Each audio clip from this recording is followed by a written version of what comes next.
नमस्कार शेतकरी मित्रांनो, स्वागत आहे सर्वांचं आपल्या शेतकरी अपडेट या यूट्यूब चॅनलवरती। मित्रांनो, आज दिनांक 7 मार्च 2022 रोजीचे सकाळपर्यंतचे अपडेट झालेले कापसाचे बाजारभाव आपण या व्हिडिओमध्ये बघणार आहोत, तर व्हिडिओ शेवटपर्यंत नक्कीच बघा। तत्पूर्वी दररोज बाजारभाव विषयक अपडेट, शेतीविषयक अपडेट बघण्यासाठी लगेचच खाली दिलेल्या लाल रंगाच्या सबस्क्राइब बटनला क्लिक करून त्या बाजूचा घंटा नक्कीच दाबा, जेणेकरून तुम्हाला आमचे व्हिडिओ सर्वात आधी मिळत राहतील। बाजार समिती आहे पुलगाव येथे मध्यम कापसाला दर मिळालेला आहे 10,000 रुपये प्रति क्विंटलचा। शेतकरी मित्रांनो, येथे आपल्याला कापसाचे भाव स्थिर बघायला मिळालेले आहे।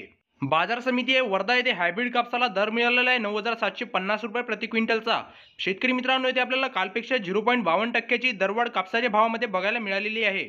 बाजार समिती आहे अकोला येथे हायब्रिड कापसाला दर मिळालेला आहे 9,700 रुपये प्रति क्विंटलचा। मित्रांनो, येथे आपल्याला कालपेक्षा 0.52% दरवाढ येथे कापसाच्या भावामध्ये बघायला मिळालेली आहे।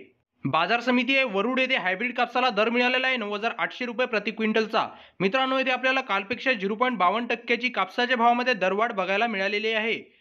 तर मित्रांनो, हे होते आज दिनांक 7 मार्च 2022 रोजीचे सकाळपर्यंतचे अपडेट झालेले कापसाचे बाजारभाव। मित्रांनो, तुम्हाला व्हिडिओ आवडला असेल तर व्हिडिओला लाईक नक्कीच करा।